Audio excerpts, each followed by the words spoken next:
Hi there, it's Diane, and we're on day 2 of Reinvent Your Career 30-Day Challenge. We're using this time that we're all on lockdown and in quarantine to do something proactive to build our careers, and that is to do an assessment and to get really ready for our future when the world comes back to functioning as it will at some time in the future. And I'm very optimistic that within a few months we will see things going back to normal.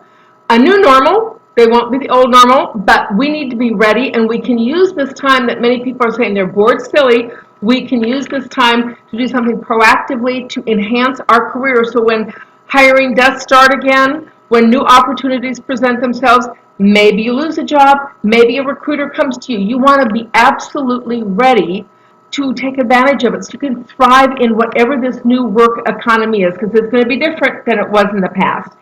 So today is day 2, and our module is It All Starts with a Resume. And the very first thing you need to do in building your career is to start working on a resume.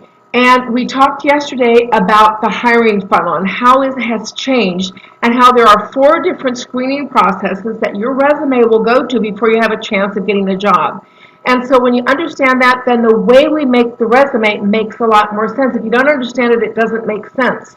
And we were taught years ago, the system wasn't in place. So the first thing, you upload your resume, it's going to go through an applicant tracking system, which I call a resume reading robot. And a human being is not involved in it. It is a keyword match in which you are asked, that the computer finds all the words that are listed on this secret algorithm by the employer, and it highlights them, and then it gives them a grade or a rating or a number, and that is used to eliminate 3/4 of the resumes. So you have to make sure that your resume is built with all the keywords in it that's going to get through that gauntlet. The second step is an online recruiter is going to spend 7.7 seconds quickly scanning a resume, trying to pick out the 4 key pieces of information. Titles that you've had, employer names, dates, and your education. So he needs to just scan real quickly. So you need to have everything at the top half of the front page of your resume, so that in that 7.7 seconds he can see every piece of information that's critical, because he's not going to get to the back of the page, he's not going to get to the bottom of the first page, not in 7.7 seconds. You have to spoon feed it to him in a well-organized section. And to do that, I suggest that you make a summary of credentials, and everybody does their summary of credentials wrong. They put all sorts of soft skills. Your summary of credentials is hard skills, degrees, education, certifications, specific skill sets you have, maybe names of prestigious employers, hard data that when that online recruiters check, oh yeah, has the MBA, okay, has the certificate, okay, yeah, this person meets my criteria, and he puts that in the look again file versus the throw out and never be seen again file. The third part is in HR. They're going to review the resume, and they're going to do maybe a phone call. They're going to be looking for things like formatting, spelling. Are there any typos or spelling? How do you present yourself? Are you persuasive? Do you have the credentials? Do you have some of the soft skills maybe that they want? And then they're going to select between 5 and 7, 10 max of that whole 100 that started out. They're going to choose just a few percentages, and they're going to send that to the hiring manager, and then he's going to be looking at it. So it's really important that you restructure your resume from the way you had it in the past, so you have what I call above the fold resume. And what that means is nobody buys a newspaper ever anymore, but they never did for what's on the back page. They don't buy it for what's on the bottom of the first page. They want that headline, that top half of the page is what you're going to sell. So all this key information has to be in the top half of the first page of your resume. So I like to start with a career objective, which is not your career objective, it's the employer's career objective. It's saying, I have these skills, 1, 2, 3, 4, that assure you, Mr. Employer XYZ, that I can do the job which you have said is this, which means you're going to result in that. So it's very much talking to the employer, and not talking about, in the past I did this and this and this and this for other employees. No, this is what I can do for you, and how I can assure you that I can do it. The second part is a summary of credentials, and this should have 8, 10, 12, whatever, a 2-column bulleted list very concise, degrees, certifications, key attributes that you have, perhaps names of prestigious employers, any awards you've received, any certifications, if you've got patents or publications, anything, the hard data, if you've got training skills, very specific hard skills that are going to match that job requirement, and so you list them in a very brief bulleted form. If I work with people who have like technical skills, people in sales, then I add another summary below that, which is key clients, that you can name drop the key clients in the industry. From working with somebody who's a software programmer, it might be key technology platforms that you've used, things like that. So you may add a second summary that's very specific. I just did one for a nurse, and it's, what are the specific nursing skills that you have, and what are the nursing technology platforms that you have used? So that if somebody's checking out, yes, I need somebody who does QuickBooks. Yeah, QuickBooks is there, whatever it is, so that you have that summary of technical skills, so you can add a second summary of a specific criteria if you want that. And then you do the employment section, which is your employment history. And everybody does it wrong. Everybody does it wrong. Trust me, everybody talks about tasks, roles, and responsibilities. I did this, this, this, and this. And then it's wrong because you need to talk about achievements, what you accomplished in that role. And to do that, I write a one-sentence summary of the title, what you did for this company to define the company.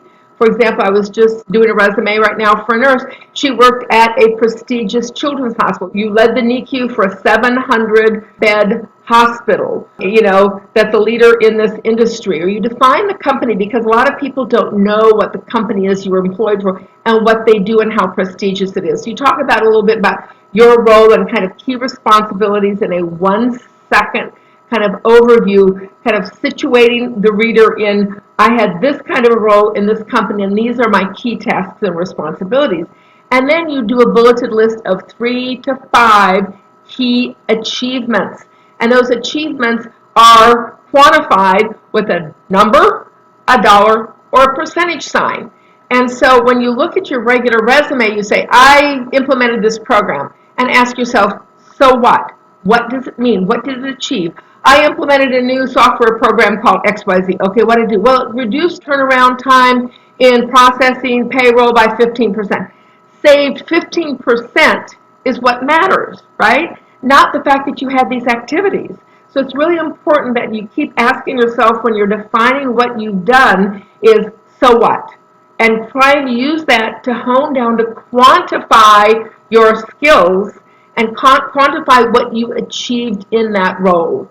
And then, of course, your next section is the education section. If you're a new or younger worker, maybe education is up top. If you have a profession that requires a certain certification, you're a principal or an administrator, or you have something that requires a degree, you're a doctor or a pharmacist, then maybe you'll put that degree, that education at the top. But most people who have built a 10 or 15-year career, the employment is more important than the education, unless it's a legal requirement for the job, like a CPA. Okay, I have a degree in master's degree in finance and accounting. That's important, okay? But then with your employers, then you're going to list that your education section generally comes at the end, and you're going to talk about first the degree that you got, the school, and then the year you graduated. And I like to add a lot more texture. What was your GPA? Did you have a leadership role? Did you attend school while you were working full-time? Were you president of an organization? What things did you lead? Were you Phi Beta Kappa? Were you on the dean's list? Quantify your education as much as possible so that people will be able to add texture, because when I'm looking at education, it's the degree, but what you did in college probably tells me a lot about your work value, your ethics, how hard work and dedicated you are. So if you can flesh out that education section a little bit, that's really important. And then you can add other information if you're a foreign national, or if you have a foreign sounding name, you should definitely put your immigration or your legal status, a U.S. citizen, or I'm a U.S. resident with a green card. That's important. You can also add special areas which talk about, in part of education, you can leave just degrees, or you can also add certifications. So I would do the formal degrees at the top, and then I have a PMP certification. I have this kind of a certification. These are my credentials. And today, skills and credentials are often a lot more important than the college degrees, except for those that are legally mandated that you have a degree. So showing that you are in a lifelong learning and that you're gaining new certifiable skills is really important, so you can link that. I had a client who had 11 patents. Well, list those patents. That's really impressive. If you have articles that you have written or have been published about you, or if you have like a peer review journal article, list that in that extra section that you can be successful. So all this is going to be explained inside the course. So this is kind of just an overview, but I want you to go inside the course, Reinvent Your Career in 30days.com. It's the challenge. And in the membership area, I have 3 gifts for you. The first is a video from my resume writing course, which is Build Your Above the Fold Resume, okay? And it shows you a lot of more background on how to build the resume and the thinking behind it and how people view it and what it goes through the employer's head. So it's very important. And then I have a presentation that I gave at the Grad Career Fest, which was an online learning experience for new college grads. And it's how to write the perfect resume. And so it walks you through in a PowerPoint program, step by step, what you need to be doing. And then there is a link to a resume builder cheat sheet, which is a 2-page downloadable file. And that will give you an understanding of the hiring funnel that we talked about, and also then an example of what a good above the fold resume should be, and what are the 6 key sections of your resume and what they should kind of look like. So I encourage you, we're day 2, go in the course. If you missed day 1, hey, it's in there, so you can just click on that before you go to day 2. Day 3 will be unlocked tomorrow. So every day there'll be a new little mini lesson just like this in 10-15 minutes, and it can change your career. And I encourage you to go through these modules and start writing your above the fold resume. Dust off that resume and see if it meets that criteria. If someone only has 7.7 seconds, give it to someone and time 7 seconds and ask them what they learned from it. And it's really, really important that you revise your documents, that you hone your skills. Take this time to rebuild your career. And the first place is starting, because it's all about the resume. Thanks so much for joining me. This is Diane Huth, the Accidental Career Coach, and I'll see you inside the course. Go to Reinvent Your Career in 30days.com to register for the 30-day challenge. It's completely free. There's no charge. It's all a gift to you. So go and do that, and then I'll see you inside the course. We will have 30 modules, one every day for 30 days. Every day there will be a new module released and open that you can see it, with a lesson, learnings, and lots of gifts that I've got there to give you to help in your job search. Take care. See you inside the course.